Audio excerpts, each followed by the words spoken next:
Hola, buenos días. Yo soy la doctora Laura Paola Escamilla Luna, soy residente del Centro Regional de Alergia e Inmunología Clínica y el día de hoy, asesorada por la doctora Alejandra Macías Baima, a quien agradezco su apoyo para la realización de esta presentación, vamos a presentar en esta sesión clínica un caso clínico de interés que tuvimos en la consulta, así como una pequeña revisión del tema.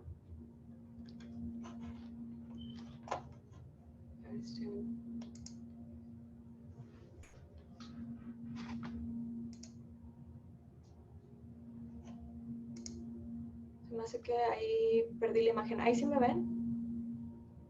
Ya regresaste. Ah, ok. Sí. Muy bien. Bueno, este es un caso de un paciente masculino de 38 años de edad, el cual su estado civil es divorciado, su carrera, su escolaridad es carrera trunca, se dedica a su propia empresa, es tanto el supervisor como a instalación de maquinaria de cuartos fríos. Su religión no practica ninguna religión. Es originario de Monterrey, Nuevo León, sin embargo, radica en San Pedro Garza García. Dentro de sus antecedentes heredofamiliares de importancia, su madre y padre aparentemente se encuentran sanos, solamente refirió que su abuela materna presenta diabetes mellitus, no sabe cuánto tiempo de evolución, sabe que tiene tratamiento, sin embargo desconoce qué tipo de tratamiento. Y solamente tiene una hermana la cual desde la infancia presenta rinopatía crónica, la cual no ha sido tratada hasta el momento. Dentro de sus antecedentes personales no patológicos, cuenta con una cartilla de vacunación completa, no ha presentado hasta el momento transfusiones sanguíneas, niega fracturas y no ha tenido ninguna cirugía. Dentro de sus antecedentes personales patológicos, médicos, refiere que tiene el diagnóstico de trastorno de ansiedad generalizada, así como depresión mayor y un trastorno bipolar, los cuales fueron diagnosticados a los 25 años de edad.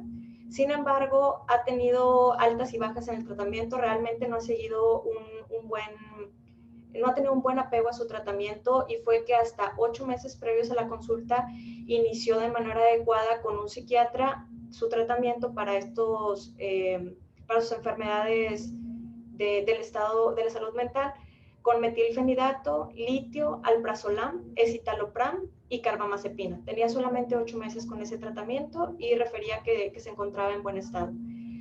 Aparte refiere tabaquismo de 2 cajetillas por semana desde hace 15 años, lo cual era cajetillas de 20 cigarrillos, nos da aproximadamente 4.5 paquetes año. Alcoholismo social lo refería como ocasional y solamente en fines de semana o en alguna reunión, y el consumo de cannabis 1 o 2 veces por semana. Dentro de sus antecedentes personales de atopia, refiere rinitis crónica desde la infancia, con rinorrea hialina, estornudos y congestión nasal de predominio matutino. Sin embargo, esta se presentaba durante todo el año con predominio en primavera. Él refería que era más en el mes de abril y en invierno.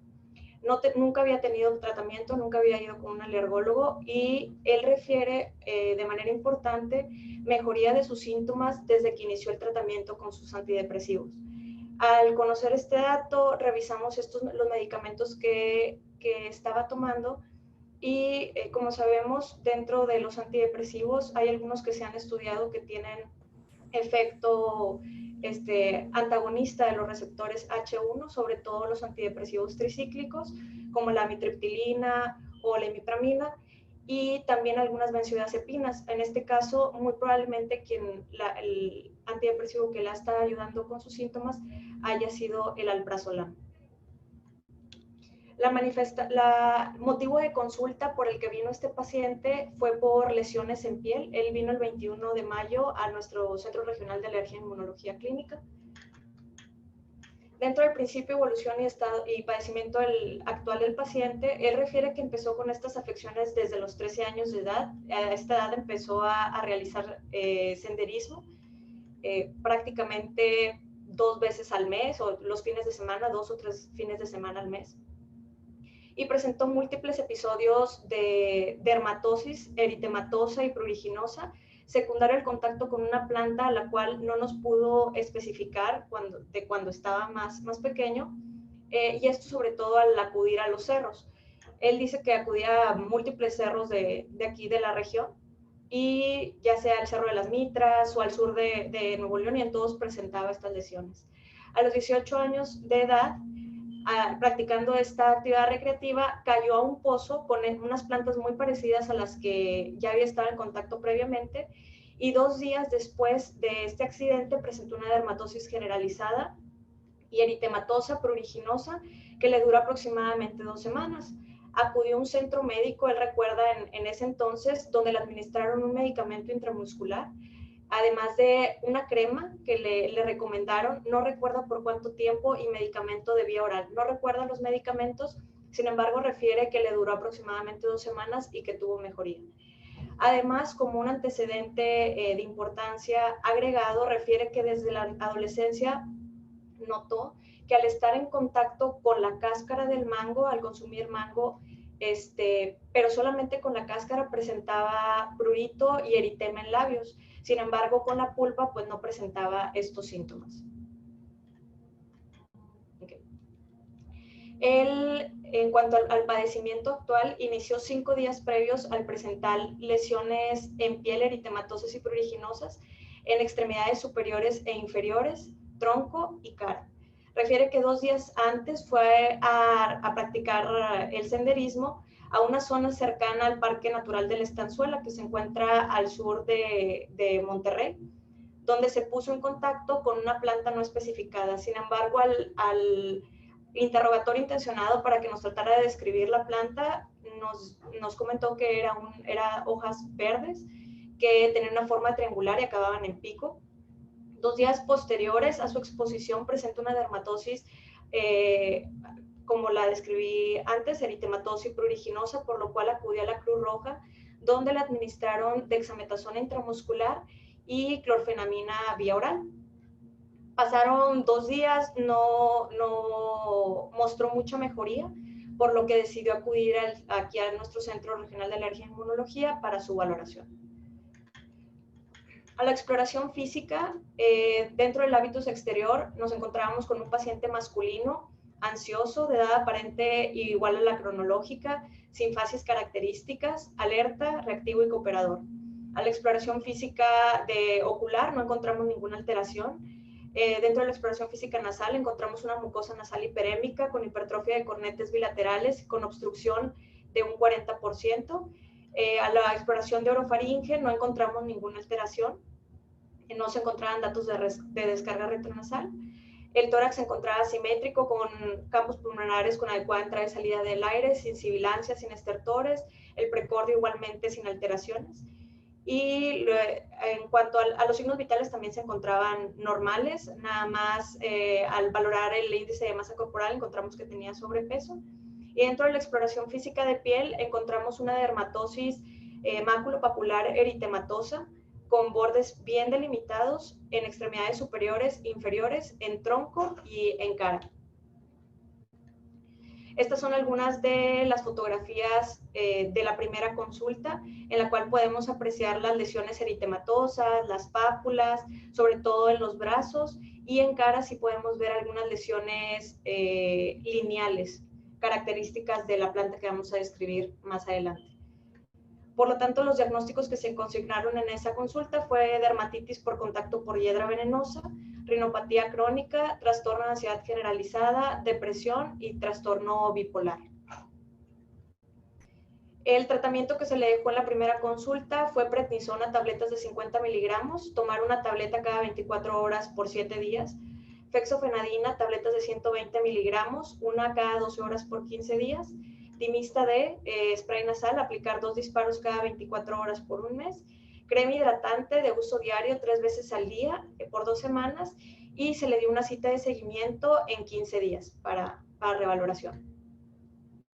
Él acude a su cita de seguimiento prácticamente 1 mes después por motivos de viajes de trabajo, y acude el 19 de junio del presente año, donde se le interrogó por síntomas oculares, nasales, sinusales y bronquiales. No presentaba ninguna alteración. El paciente refería mejoría importante de sus síntomas en piel.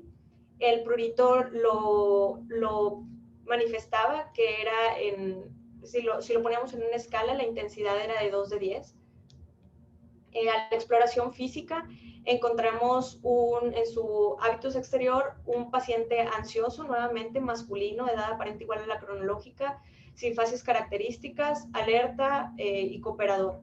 A la exploración física ocular no encontramos ninguna alteración, nasal prácticamente los mismos hallazgos a los previamente descritos, en orofaringe ninguna alteración, tampoco en los campos pulmonares. Los signos vitales se encontraban dentro de rangos normales, igualmente con sobrepeso, y dentro de su exploración física de piel encontramos la dermatosis macular, eritematosa, con bordes bien delimitados. Ya por la evolución el paciente presentaba algo de escama por el prurito, por el rascado, perdón, algunas con conformación lineal, sobre todo las que se encontraban en cara. Además de lesiones hiperpigmentadas, estos principalmente en extremidades superiores e inferiores. Esto como lesiones postinflamatorias. Estas son algunas de las fotografías que se tomaron en la segunda consulta del 19 de junio, tras un mes de evolución. Al interrogar los síntomas de rinitis, el paciente no manifestaba ninguna molestia, solamente continuaba con su dermatosis. Se le solicitaron pruebas cutáneas al medio ambiente por los antecedentes de rinopatía crónica y estas salieron negativas. Si tomamos en cuenta que el paciente estaba tomando los antidepresivos, hay algunos estudios que describen que igualmente los antidepresivos tricíclicos, así como algunas benzodiazepinas, en su caso el alprazolam, también interfieren con las pruebas cutáneas y pueden dar algunos falsos negativos. Es lo que le explicamos al paciente. Además, él, por su antecedente que tenía con la reacción que presentaba al estar en contacto con la cáscara de mango, él solicitó que se le hicieran también las pruebas cutáneas a alimentos. Se le explicó en ese momento que no eran, o se esperaba que no salieran positivas, debido a que el mecanismo por el que presentaba estas lesiones en su boca eran muy probablemente por una dermatitis por contacto y no necesariamente por un mecanismo de hipersensibilidad tipo 1. Sin embargo, el paciente pues deseaba hacerse también las pruebas cutáneas a alimentos. Estas salieron negativas y se le sugirió realizarse una prueba intradérmica para dermatofagoides. Sin embargo, por motivos personales, el paciente y económicos decidió que prefería hacérselos en una siguiente consulta. El diagnóstico que se consignó al final en esta consulta fue dermatitis por contacto por hiedra venenosa, rinopatía crónica, trastorno de ansiedad generalizada, depresión y trastorno bipolar.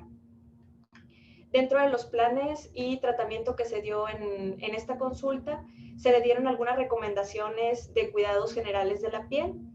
Se le explicaron las medidas preventivas para dermatitis por contacto por hiedra, ya que él pues deseaba continuar realizando su actividad recreativa, las cuales vamos a discutir un poquito más adelante. Y aparte se le indicó por la resequedad que traía, por la escama que tenía posterior al prurito y al rascado, crema hidratante 2 a 3 veces por día. Y pues se consignó en la nota que en la siguiente consulta se iba a realizar la prueba intradérmica. Bueno, este fue el caso que tuvimos en nuestra consulta. Ahora vamos a pasar a hablar un poquito de la revisión del tema de dermatitis por contacto por hiedra venenosa, con los nombres conocidos como Toxicodendron radicans y Rhindergi, que son la hiedra venenosa, de la que vamos a hablar. La dermatitis por contacto es una condición inflamatoria de la piel inducida por la exposición frente a algunos agentes ambientales, como ya conocemos. Esta puede ser alérgica o irritativa, siendo la más frecuente dentro de las dermatitis por contacto la irritativa. La alérgica solamente abarca un 20% y esta está dada por un mecanismo de hipersensibilidad tipo 4, mientras que la irritativa no tiene ningún mecanismo, no involucra ningún mecanismo inmunológico. Dentro de los principales alérgenos de contacto más comunes se encuentran los metales, las fragancias, los conservadores, las tintas para el cabello, los pegamentos y algunos productos químicos de caucho. Con frecuencia esta patología es causada por exposición laboral y representa dentro del 90 al 95% de todas las enfermedades de la piel ocupacionales. Representa también una alta carga económica en algunos de los empleos, que ha llevado a millones de dólares gastados en esta condición, y tiene una tasa de incidencia promedio de dermatitis por contacto ocupacional cerca de 0.7 a 1.5 casos por 1,000 trabajadores por año. Y es a menudo una causa de ausentismo laboral. Dentro de la epidemiología, las plantas más conocidas causantes de dermatitis por contacto alérgica son las especies de Toxicodendrons de la familia de las Arcadiaceae, que incluyen principalmente la hiedra venenosa o Poison Ivy, el roble venenoso o Poison Oak y el sumaque venenoso Poison Sumac. Estas son algunas de las imágenes más representativas. Más adelante vamos a hablar un poquito de sus características principales, y son una importante causa de dermatitis ocupacional. Esto principalmente en la industria agrícola, forestal y en los bomberos forestales, entre otras actividades recreativas, como en el caso de nuestro paciente que practica el senderismo. El 50-75% de la población adulta, esto en los Estados Unidos, que es donde más literatura hay al respecto, donde más estudiado acerca de esta planta, se sensibilizan a la planta de la familia de las Arcadiaceae, y solamente el 10% se considera tolerante. Un factor que ha influido bastante sobre cada vez la alta prevalencia que hay en los casos de hiedra venenosa ha sido el aumento de la contaminación y por ende de las concentraciones de dióxido de carbono en la atmósfera, lo cual ha sido responsable de un aumento en la fotosíntesis de la hiedra, en la eficacia del uso de agua por la misma planta y su crecimiento, así como la biomasa de la población de hiedra venenosa. Además de que las altas concentraciones de dióxido de carbono se han asociado a que el urushiol, que es el alérgeno propio de la hiedra venenosa, sea un poco más alérgico.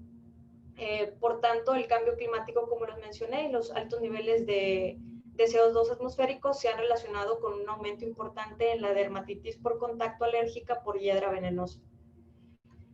Si hablamos un poco de historia, el primer relato escrito de hiedra venenosa se remonta hasta los años de 1600, fue en 1624 por el capitán John Smith, que fue de los primeros capitanes o de los primeros personajes que vino a colonizar Virginia en Estados Unidos. De los primeros relatos de hiedra que se tienen son en Inglaterra, pero es de la hiedra inglesa. Ellos tenían un tipo de hiedra especial nativa de su región. Y acá en Norteamérica encontraron este otro tipo de hiedra muy parecido a la que ellos tenían en su país. Él hizo el comentario y lo describió como una hiedra envenenada que tiene una forma muy parecida a la hiedra inglesa, pero al ser tocada causa enrojecimiento, picazón y por último ampollas.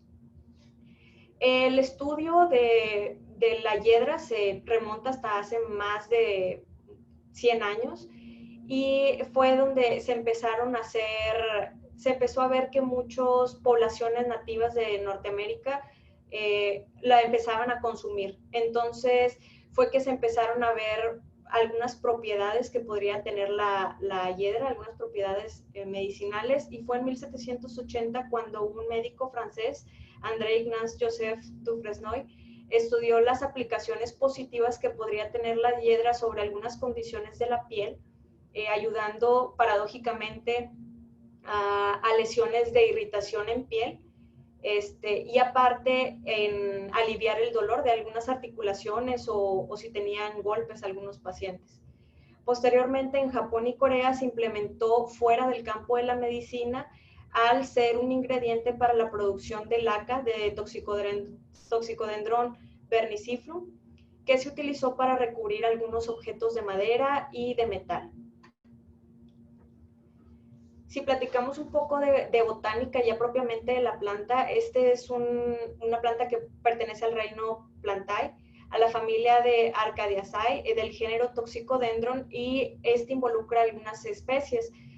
Tenemos el Toxicodendron ripdergi, que es conocido como la hiedra venenosa del oeste en Estados Unidos, el Toxicodendron radicans, que es la hiedra venenosa del este, así como el Toxicodendron vernix y Toxicodendron vericillobum. Dentro de su distribución geográfica, la hiedra venenosa se distribuye desde Canadá hasta Guatemala. En Estados Unidos está prácticamente en todo Estados Unidos, a excepción de California, Alaska y Hawái. Y en México, como les comento, en Estados Unidos sí está muy bien descrito prácticamente dónde se encuentra y cuáles son las especies que se encuentran en cada una de las regiones y estados. Sin embargo, en México no hay tantos lugares donde se encuentre qué tipo de hiedra está en algunas regiones.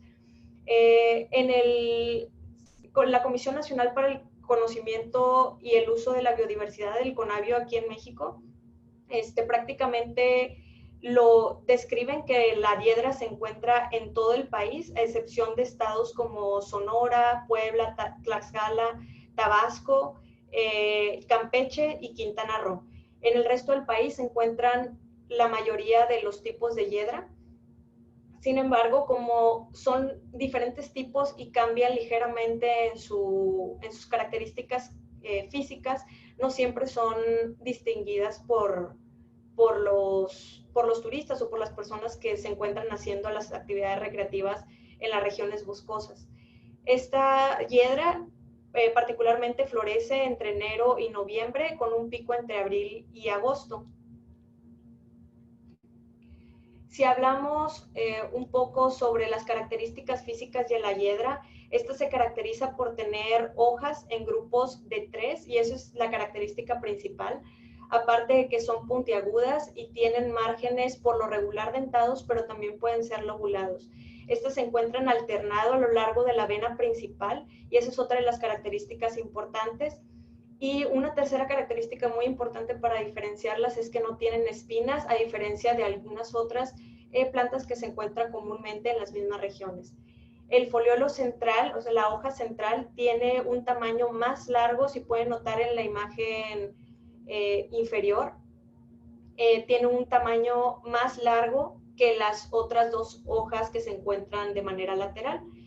Llega a tener un tamaño hasta 10 metros porque pueden encontrarse como a manera de arbustos o como enredadera. Presentan frutos blancos o de color crema, sobre todo crema en verano, y tienden a cambiar con la temporada del año. Se pueden encontrar desde verde rojizo en primavera, en verano generalmente es un verde amarillo, y en otoño y en diciembre tienden a ser rojas. Principalmente la que se encuentra como en forma de arbusto es el Toxicodendron riptergi, que es la hiedra común del oeste de Estados Unidos, y el Toxicodendron radicans, que es la del este, es la que se encuentra en forma de enredadera. Las otras dos variedades de Toxicodendron es el Toxicodendron vernix, que es el roble venenoso, y en esta imagen se pueden ver los 3 tipos de hiedra y sus características para que se aprecien mejor, y el Toxicodendron diversillobum es el sumaque venenoso. Dentro de sus características principales, en la primera imagen podemos ver la hiedra venenosa que ya les describí, que son las características principales. Las 3 hojitas, las del medio es un poquito más grande y tienen los bordes dentados o en sierra. En medio tenemos el roble venenoso, que principalmente se puede encontrar de manera de arbusto de baja estatura, pero en el Pacífico se puede encontrar como enredadera. Además tiene hojas verdes en grupos de 3, al igual que la hiedra venenosa. Sin embargo, sus bordes generalmente son lobulados y la punta también está lobulada, a diferencia de la hiedra venenosa que acaba en pico. Y esta también puede tener bayas blancas o amarillas, principalmente en los meses de primavera y verano. Por otra parte, el sumaque venenoso se encuentra de manera principal como arbustos, pueden ser altos o pequeños, y una característica importante es que esta se encuentra no en grupos de 3 ni de 5, se encuentra en grupos de 7 a 13 hojas, que tienden a cambiar de color con la temporada del año. además de que sí tienen bayas también blancas y amarillas. Es una característica en la presencia de las bayas blancas o amarillas de todas las especies de Toxicodendron, y estas generalmente nacen del área donde nacen donde se bifurcan las dos ramas, ahí es donde nacen las bayas. Y el sumaque venenoso es más predominante en áreas de humedad. Es importante no confundir a la hiedra venenosa con otro tipo de hiedra muy conocida que no es nativa de nuestra región, que es la Hedera helix. Esta es comúnmente llamada como la hiedra común o la hiedra inglesa que describió primero el capitán Smith. También pertenece a la familia de las Arealaceae, es del género de Hedera y de la especie Hedera helix. Y esta es nativa de Europa, de Asia y del norte de África. Sin embargo, en México sí hay algunas áreas donde se ha descrito que se han encontrado esta planta, sobre todo en Chiapas, en el Estado de México, Nayarit y Veracruz. Esta se encuentra comúnmente en regiones boscosas, en regiones donde son oscuras, pero entran un poco de rayos de sol en las bases de los árboles, y comúnmente crece como enredadera y sube en todos los árboles.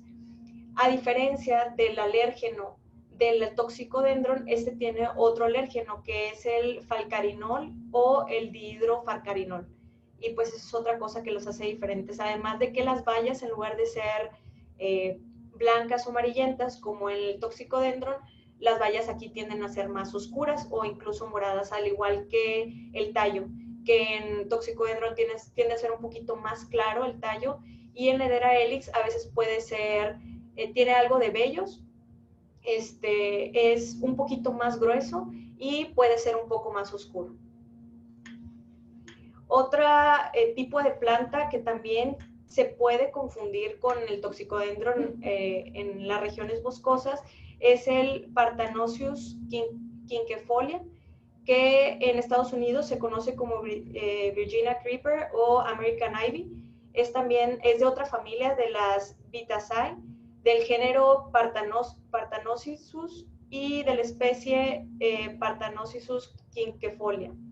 Dentro de su distribución, esta se encuentra principalmente en el sur de Estados Unidos y también en el norte de México. En las páginas del Conavio realmente no viene descrito en qué estado se encuentra, pero refiere que sí se encuentra tanto en el sur de Estados Unidos como en el norte de México y también en el sureste de Canadá.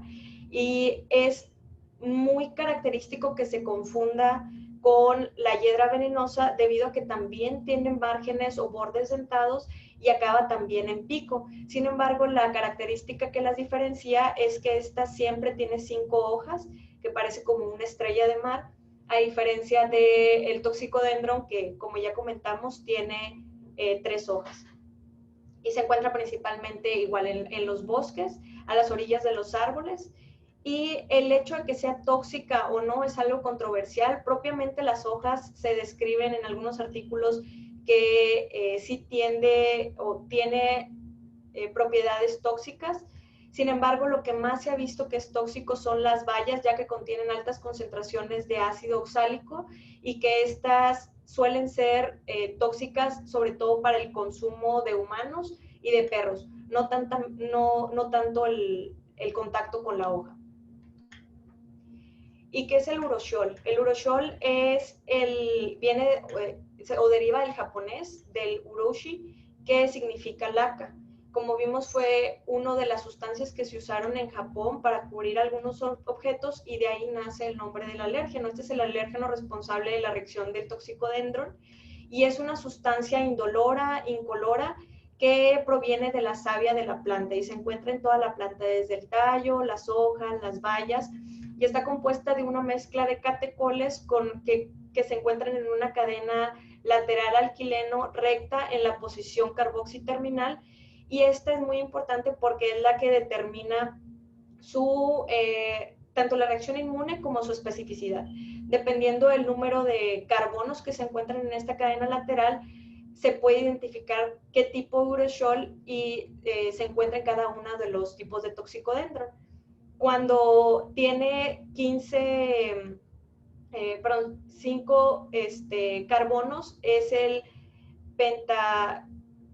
pentaxicatenol, que es el característico de la hiedra venenosa, mientras que si tiene 7 carbonos es el heptacatenol, característico del sumaque venenoso. Y esta conformación química es muy importante, ya que otras sustancias también tienen esta conformación muy característica y muy similar o esta estructura química, al igual que el urushiol. Y las sustancias que más o menos comparten esta estructura química se ha visto en el mango, en las nueces de la India y en el pistache, así como en algunos derivados del ginkgo biloba. Es por eso que algunos pacientes tienden a presentar dermatitis por contacto al estar en contacto con la cáscara del mango, como nuestro paciente, y no con la pulpa, porque el urushiol se encuentra solamente en la cáscara. Al igual que en las nueces de la India o en el pistache, la sustancia, el alérgeno, se encuentra en la cáscara de estos alimentos, y pues el paciente, al estar en contacto con ellos, es cuando presenta la dermatitis por contacto. Es por eso que, aunque las nueces de la India, por ejemplo, se vendan como crudas, realmente estas se someten al calor, se someten a vapor, para que no presenten los pacientes las reacciones alérgicas. Y hay alrededor de un 10% de pacientes que, a pesar de que estos llevan un proceso, estos alimentos, como quiera presentan reacciones alérgicas. También es importante conocer que hay un sinónimo para el toxicodendron y el urushiol en algunas sustancias que se han reportado. Hay algunos reportes de casos donde se describe como resu-toxicodendron, y estas se han encontrado en algunas sustancias como maquillajes, como bálsamos labiales o como cremas que se usan para los calambres en las piernas. Existen algunos reportes de caso que algunos pacientes han tenido reacciones adversas, y al ver los ingredientes encuentran que no dice toxicodendron, pero sí dice reus toxicodendron o toxicodendron, o no viene urushiol. Entonces, también para tener eso en consideración, si algún paciente llega a presentar algunas lesiones muy parecidas, puede ser por el contacto con alguna de estas sustancias. Dentro de la fisiopatología, pues es una reacción, la dermatitis por contacto con la hiedra, de hipersensibilidad tipo 4, la cual está mediada por células T, como ya sabemos. En esta, el paciente, al estar en contacto con el urushiol, va a generar una sensibilización. El urushiol entra muy rápido, penetra muy rápido, prácticamente en media hora ya un 90% de las sustancias se absorbe en la epidermis y en la dermis, y se pone en contacto con las células dendríticas de la piel, que son las células de Langerhans, que producen unos gránulos, que son los gránulos de Birbeck, que secretan unas células muy importantes que en los últimos años se han visto que participan en la inflamación de la dermatitis por contacto con hiedra, que es el CD1A. Este va a ayudar para la presentación del antígeno con las células T y generar células T de memoria, y que posteriormente, al tener un segundo contacto, va a generar los mecanismos alérgicos que ya conocemos, con la liberación de citocinas y las lesiones que ahorita vamos a discutir de la piel. Como es un mecanismo de hipersensibilidad tipo 4, la reacción llega a tardar de 24 a 72 horas por lo común. Dentro del cuadro clínico, es un cuadro clínico muy característico, sin embargo, las lesiones pueden variar en el tiempo. Inicialmente presentan un eritema que puede ser leve, no elevado, seco, que posteriormente puede progresar a pápulas e incluso vesículas, como ya sabemos, menores de 0.5 centímetros cúbicos de líquido, o ampollas cuando ya son más grandes de 0.5. Estas lesiones por lo regular tienen márgenes bien definidos y contornos geográficos, y presentan, como nuestro paciente, una conformación lineal, como el paciente presentaba las lesiones en cara. El contenido de las vesículas es importante también saber que no es antigénico. El hecho de que tengan contacto con propiamente el líquido que se encuentra en las vesículas no les va a producir las lesiones. Pero sí el contacto con el uroshiol, que como vamos a ver más adelante, sí se puede quedar en la piel del paciente y en la ropa del paciente. El tiempo de aparición por lo regular es entre 24 72 horas, aunque puede variar desde 4 horas hasta 4 días, con un pico de gravedad entre el primero hasta 14 días. Y si no se le da tratamiento a los pacientes, tienden a durar hasta 6 semanas con las lesiones. Otras presentaciones clínicas que se han encontrado es el Black Dot dermatitis, que es cuando el uroshiol se seca en la piel de los pacientes y se produce, esta concentración seca produce unas manchas negras que se rodean por la dermatitis. Entonces la base eritematosa, pero aparte se quedan algunos puntitos negros y eso a veces tiende a confundir en la clínica, e incluso hay reportes donde han pensado que es púrpura o que son otras lesiones, pero es dermatitis por contacto por hiedra. Otra variante que también se ha estudiado es que el uroshiol puede ser aerolizado en humo, y esto es un cuadro que comúnmente afecta a bomberos forestales en Estados Unidos. El contacto con el uroshiol aerolizado puede causar inflamación del tracto respiratorio, así como una dermatitis generalizada, y se describe como una dermatitis alérgica aerotransportada, que ya está bien descrita en la literatura. Esta también puede ser irritativa o alérgica. Dentro de la alérgica encontramos que esta puede ser por plantas o también por otras sustancias que no sean plantas. Y dentro de las plantas existe existen dos familias muy importantes que llegan a producir esta dermatitis aerotransportada. Es la familia de las Compositae, en la que está la ambrosía, el girasol o los crisantemos. Estos al aerolizarse también pueden producir dermatosis, inflamación del tracto respiratorio, y la familia de las Anacardiaceae, que es la familia del toxicodendron. Y pues al aerolizarse el uroshiol presenta esta reacción alérgica. Una manera para poderlas diferenciar de algunas otras fotodermatosis es que el uroshiol, como sabemos, al ser aerolizado y encontrarse en el humo, tiende a caer en la cara de los pacientes si ellos cierran los ojos, y se puede encontrar en el área de los párpados, que generalmente no se encuentra en las fotodermatosis. También en el triángulo de Wilkinson, que es esta parte atrás de los oídos retroauricular, que no está en contacto con el sol. Es otra manera también de poderlo hacer el diagnóstico diferencial. Y también cuando presentan lesiones abajo del mentón, porque son áreas que comúnmente no están expuestas al sol, y es como se puede hacer el diagnóstico diferencial. Dentro de las complicaciones de la dermatitis por contacto por hiedra, no son muy comunes. Las más comunes son las lesiones postinflamatorias, como tenía nuestro paciente en las extremidades, y por el rascado y al no tener las manos limpias se puede presentar algunas infecciones. Esto principalmente por bacterias como Staphylococcus aureus o Streptococcus del grupo A, entre otras bacterias que también se han encontrado que se han aislado en estos pacientes.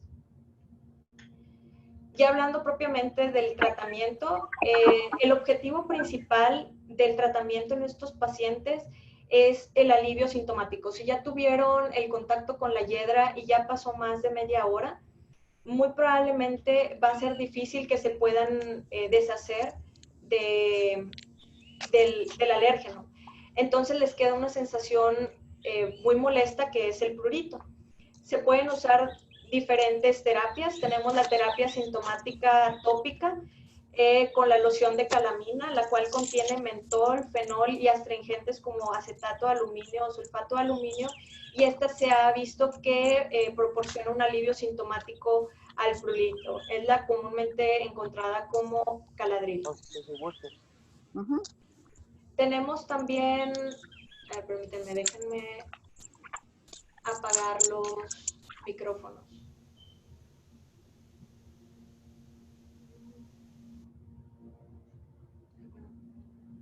No lo encuentro, pero si pueden apagar los micrófonos, por favor.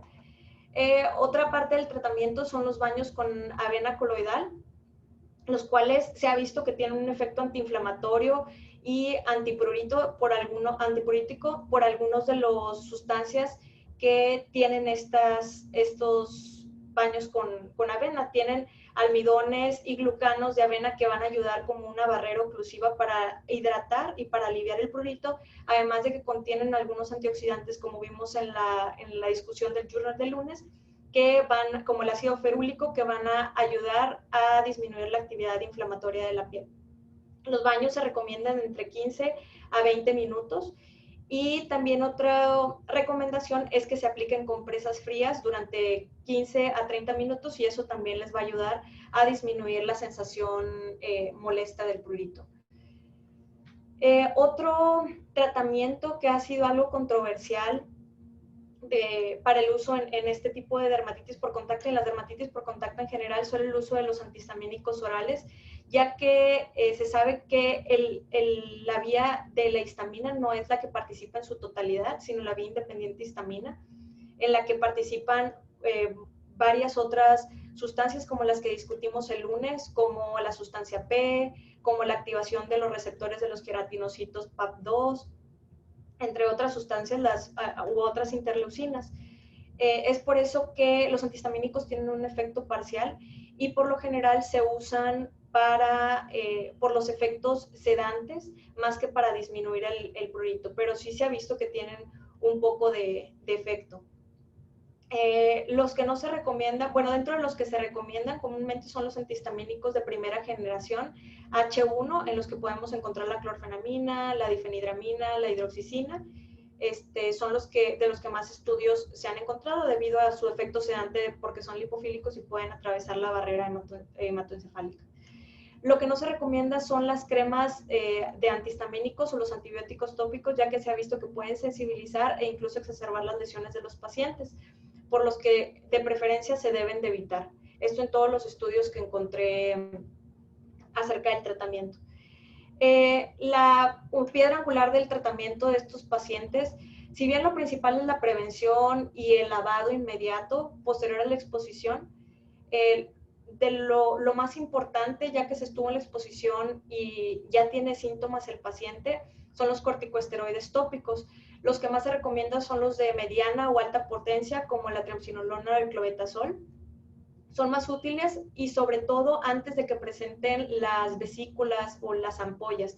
Sobre todo cuando van empezando las lesiones es cuando más se recomienda que se empiecen a utilizar. Las desventajas que se mencionan en la literatura pues son los altos costos que pueden tener. Y ha habido algunos estudios, de hecho hay un estudio que se reporta en la literatura que en estos pacientes por ser una dermatitis por contacto y la semejanza en el mecanismo fisiopatológico con la dermatitis atópica, se hizo un estudio con los inhibidores de la calcineurina, sin embargo en la dermatitis por contacto por hiedra no se vio beneficio.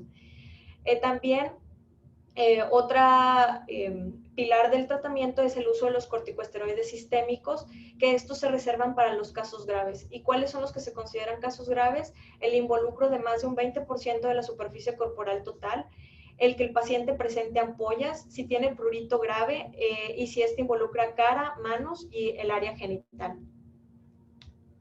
El corticosteroide sistémico que más se usa es la prednisona oral de 1 miligramo por kilo por día, con una dosis máxima de 60 miligramos por día, la cual se recomienda que sea de entre 2 y 3 semanas, debido a que se ha visto que si se les da un ciclo muy corto de corticosteroides, los pacientes tienden a presentar una dermatitis rebote. Y dentro de las desventajas que se menciona acerca del uso de la prednisona es que puede tener mal apego al tratamiento por ser de varias semanas la administración, por lo que en un artículo se usa como alternativa el acetónido de triamcinolona intramuscular de 40-80 miligramos, con la ventaja de que los pacientes pueden tener mejor apego y un efecto prolongado de hasta 3 semanas. Pero dentro de los efectos adversos, puede presentar los locales como sistémicos, desde infecciones, hiperglicemias, hipertensión, supresión adrenal, así como alteraciones psiquiátricas. Dentro de las terapias preventivas, que son las más importantes para la dermatitis por contacto por hiedra, Evitar el contacto es el mejor método y para esto pues hay que saberlo identificar con las características que ya mencionamos. El aceite Uroshiol se puede remover por completo si se lava inmediatamente antes de su absorción. Se ha visto que a los 10 minutos se puede, del tiempo desde que estuviste en contacto hasta que hasta que pasan 10 minutos, se puede eliminar hasta un 50% del Uroshiol. Sin embargo, ya si pasan 30 minutos, solamente se podría eliminar un 10%. Hay algunos estudios que han evaluado algunas terapias preventivas. En este estudio se hace una comparación de 3 productos que se comercializaron en Estados Unidos. Este es un estudio que se realizó en el 2000. El Techno Poison Ivy Wash es una sustancia que actúa como un inactivador químico del Uroshiol. El Goop, que era un limpiador de manos para remover grasa, sin embargo ese ya no se comercializa en Estados Unidos, y el jabón de cocina Dial para lavar trastes, este también por su efecto de surfactante. Se vio que se comparó con un grupo control en el que no se le hacía nada a los pacientes y se vio que la aplicación de cualquiera de los 3 disminuía de manera muy importante la aparición de las lesiones posteriores a la exposición con hiedra. Sin embargo, al hacer una comparación de los 3 tipos de sustancias, no se encontró una diferencia significativa. Los 2 eran efectivos, pero dentro de sus desventajas es que se debían de usar dentro de las primeras 2 horas desde que se estuvo en la exposición, lo cual es una desventaja importante porque la mayoría de los pacientes no reconocen la planta y no se dan cuenta que estuvieron con la exposición a esta planta hasta 12 horas después u 8 horas después que empiezan a presentar las lesiones. Otro estudio pequeño que se hizo fue al evaluar este otro producto que se llama Sanfel, que actúa como un jabón con una mezcla de algunos ácidos grasos, etoxalato y otras sustancias, y que se vio que disminuía de manera significativa las lesiones. Sin embargo, la desventaja es que este producto es algo caro, sí se sigue comercializando, está alrededor de $33 en Estados Unidos, el Tecnu está como a $16 en Estados Unidos y pues el jabón de cocina está como a $2 o 40 pesos aquí en México. En el 2017, en el Journal del American Academy of Dermatology, se hizo un estudio que mostró que más que el uso de alguna sustancia, el método de lavado era lo más importante para eliminar el alérgeno. La recomendación es que se hiciera un lavado de manera unidireccional, enérgico, con una toalla húmeda y jabón de cocina. En este estudio se usó el Dawn, es un jabón para lavar trastes, y que se hiciera bajo agua corriente caliente durante 1 o 2 horas. Y esto disminuyó de manera significativa la aparición de las lesiones y se tuvo una buena eliminación del Uroshiol. Otra alternativa a las terapias preventivas, tenemos la aplicación de cremas de barrera. Es controversial su efecto, ya que estas se tienen que aplicar previo a la exposición del alérgeno. No hay una crema de barrera ideal, ya que esta tendría que ser segura, barata, fácilmente disponible y que retardara la penetrancia del alérgeno. Existe una crema de barrera que se ha comercializado sobre todo en Estados Unidos, que es el Ivy Block, que tiene bentonina quaternum 18 al 5%.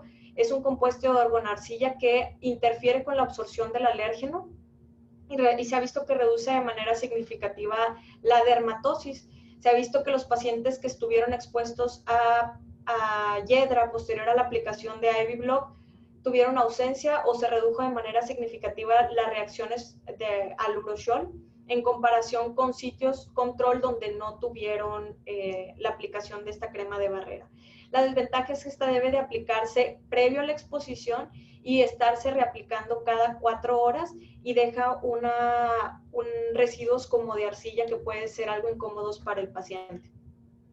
Ha habido otras cremas que se han estudiado con ácido linoleico, en las cuales sí se vio ventaja. Sin embargo, ya ninguna de ellas se comercializa en Estados Unidos y por cuestiones de tiempo voy a continuar para terminar en forma. Otra de las terapias preventivas es el uso de la hiposensibilización de los pacientes mediante la ingesta del uroshiol. Esto se empezó desde 1829, se empezó a estudiar en las prácticas, sobre todo de medicina alternativa, y se vio que al consumir extractos del alérgeno, se redujo la incidencia y la gravedad de las lesiones cutáneas tras la exposición al uroshiol. Y esto se usó como un método de protección para la hiedra venenosa desde hace más de 100 años. Es por eso que sobre todo en la medicina homeopática se han usado extractos de las hojas de la hiedra venenosa, sobre todo del sumaque y de la hiedra venenosa común, para disminuir los efectos adversos tras la exposición. Sin embargo, dentro de las desventajas que se han visto es que se necesitan dosis muy altas para alcanzar estos efectos deseados, además de que tienden a presentar efectos adversos locales mucocutáneos, pueden presentar prurito anal, prurito generalizado e incluso urticaria.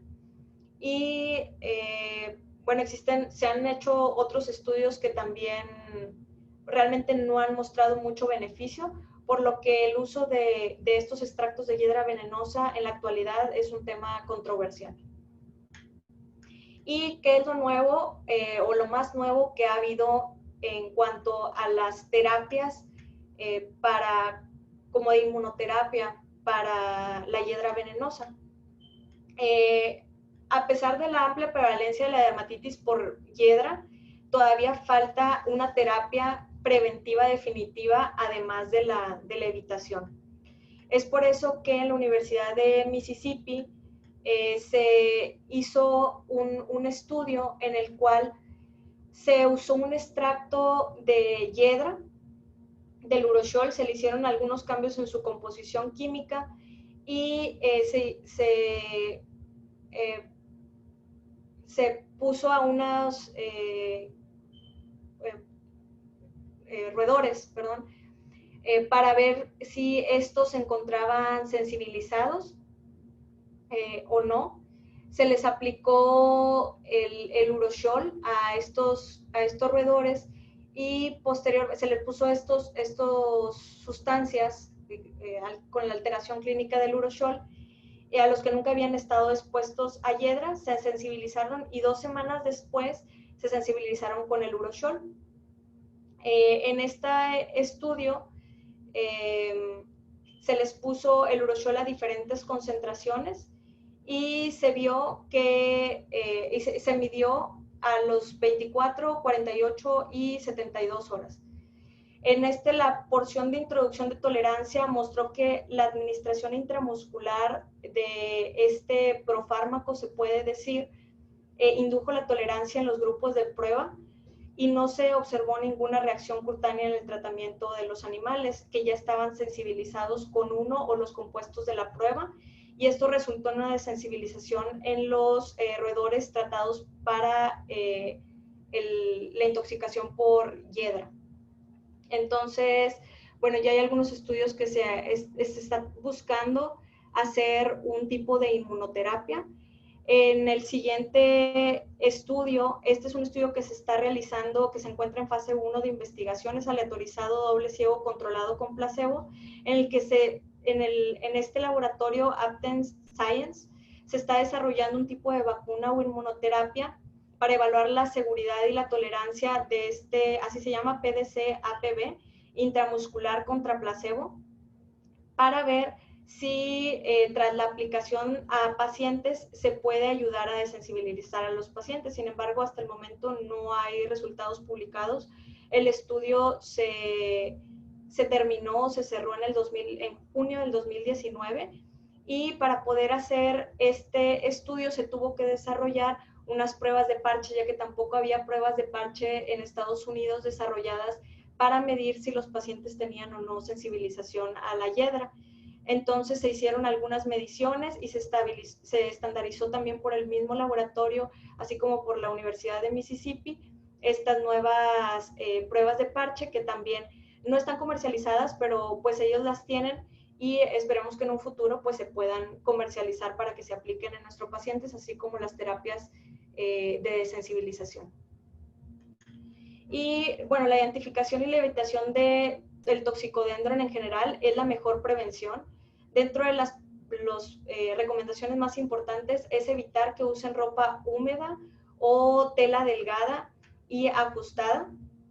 Se recomienda que usen ropa más holgada, que si están sudados cambien su ropa, evitar los guantes de látex, de preferencia si van a usar látex que sean de vinilo, ya que el uroshiol se absorbe por el látex. Y el reconocimiento de las plantas de manera importante ya que la identificación temprana y un retirado pronto del uroshiol pues puede ayudar a que no presenten las manifestaciones clínicas. Como conclusiones personales, la dermatitis por contacto por hiedra es una patología a tener en cuenta debido a su distribución geográfica en nuestro país. De manera importante se encuentra en el norte del país, pero como ya vimos, se encuentra en todo México, Estados Unidos y América del Sur, llega desde Canadá hasta Guatemala. Entonces, pues sí es un motivo de consulta que podemos tener en nuestra consulta con relativa frecuencia. Estas plantas se presentan con la mayoría de las veces con un cuadro clínico característico, como ya vimos, con la erupción cutánea que puede llegar hasta vesículas o ampollas, con sus características lesiones bien delimitadas, lineales y pruriginosas. Y las cremas de barrera profilácticas se deben considerar sobre todo en pacientes que ya sea que conocemos que son sensibles o que tienen alguna exposición laboral importante. Y el tratamiento de la exposición debe comenzar de manera inmediata con el lavado de la piel afectada con agua y jabón, como ya vimos con las recomendaciones de que sea unidireccional con agua caliente por 1 o 2 horas y con una toalla, así como la piedra angular del tratamiento que siguen siendo los corticosteroides tópicos de mediana o alta potencia. El reconocimiento y evitar el contacto son las medidas preventivas más importantes, seguido de los métodos apropiados de barrera y la descontaminación. Y solamente recordar las 3 características principales del toxicodendron en la hiedra venenosa, recordar que son 3 hojas, que no tienen espinas, que generalmente aparecen de manera alternada en el tallo y que los bordes más característicos